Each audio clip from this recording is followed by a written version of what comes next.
As we dive into the latest developments surrounding the Green Bay Packers, there's a palpable buzz in the air.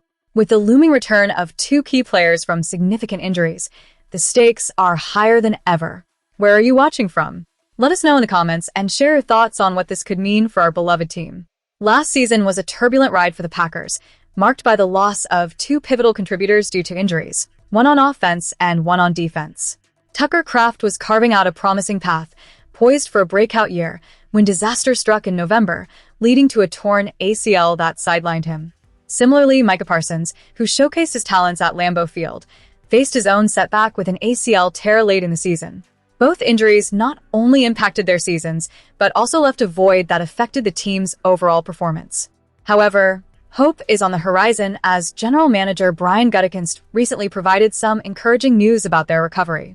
Speaking on SiriusXM NFL radio, Gutekunst expressed optimism, stating, "They're doing great.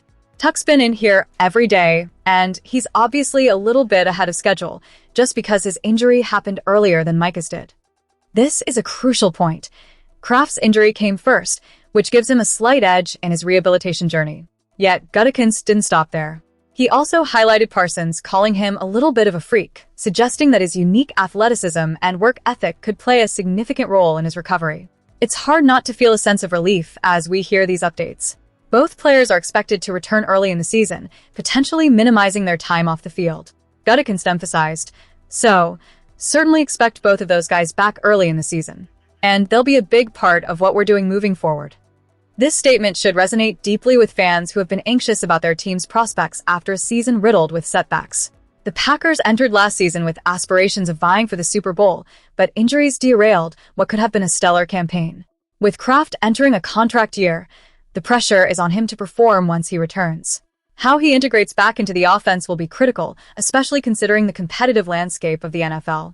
Meanwhile, Parsons will have to adapt to a new defensive coordinator, Jonathan Gannon, which adds another layer of intrigue to his recovery and performance. The combination of their injuries and the subsequent recovery process could set the stage for a pivotal year for both players and, indeed, for the Packers organization as a whole. The team will be watching closely to see how Kraft and Parsons adjust and contribute once they're back on the field. Their return could be the spark that reignites the Packers' Super Bowl aspirations. As we shift our focus, there's much to discuss about the team's overall direction and how Gutekunst's decisions may shape the upcoming season. The anticipation continues to build, and with every update, we inch closer to a more hopeful narrative for the Green Bay Packers. The Green Bay Packers have made headlines once again with a blockbuster trade that shifted the balance of power in the NFL. In a surprising move, the Dallas Cowboys traded star pass rusher Micah Parsons to the Packers in exchange for 2 first-round draft picks and defensive tackle Kenny Clark. This transaction, which occurred in late August, has sent shockwaves through the league and raised eyebrows among fans and analysts alike. As the season unfolded, the Cowboys also made significant moves by acquiring defensive tackle Quinnen Williams and linebacker Logan Wilson right before the trade deadline. They further capitalized on the assets gained from the Parsons trade during the 2026 NFL Draft, selecting pass rusher Malachi Lawrence, cornerback Devin Moore, and defensive lineman LT Overton. While these transactions may seem strategic, one cannot help but question the underlying rationale of parting with a player of Parsons' caliber. In a recent interview on Mad Dog Sports Radio, Cowboys Executive Vice President Stephen Jones expressed confidence in the decision to trade Parsons. "We feel really good about it," he stated, showing respect for Parsons while also highlighting the new additions to the team. He emphasized the importance of leadership and the caliber of players like Quinnen Williams and Kenny Clark. While leadership is undeniably crucial, can it truly compensate for the loss of a generational talent like Parsons? That's a question Packers fans should ponder as they witness Parsons flourish in Green Bay. Upon joining the Packers, Parsons signed a lucrative 4-year contract worth $188 million, with a staggering $136 million guaranteed. His impact was immediate, as he racked up 12.5 sacks in his first 14 games before suffering a devastating season-ending torn ACL injury in December. This injury raises concerns about his long-term availability and performance. But if he can recover, Parsons has the potential to redefine the Packers' defense. Meanwhile, the Cowboys have undergone a shift in their coaching staff, firing defensive coordinator Matt Eberflus after a lackluster season and bringing in Christian Parker, formerly with the Philadelphia Eagles, to revamp their defensive strategy. The question remains whether Parker can mold the talent acquired in the Parsons trade into a cohesive unit that can rival what Parsons brought to Dallas from 2021 to 2024. Jones expressed optimism about the Cowboys' future, asserting that the decision to trade Parsons was justified because one elite player isn't worth sacrificing the depth and quality of multiple good players. However, the skepticism lingers. The Cowboys haven't reached an NFC championship game since their Super Bowl win in January 1996. Trading away a player of Parsons' ilk, who is a cornerstone for the franchise, raises doubts about whether this trade will indeed bring America's team closer to their elusive championship aspirations. As we evaluate the implications of this trade, it's crucial to consider how the Packers will leverage Parsons' talent. Green Bay has long been known for its storied history and incredible fan base, but they too have not seen the ultimate success in recent years. With Parsons now a key player on their defensive line, fans have every reason to feel hopeful about the direction of the team. So, Packers supporters, where are you watching from? What do you think about the impact of Micah Parsons on our beloved team? This trade could be a game changer, and your opinions matter as we dissect how this could unfold on the field.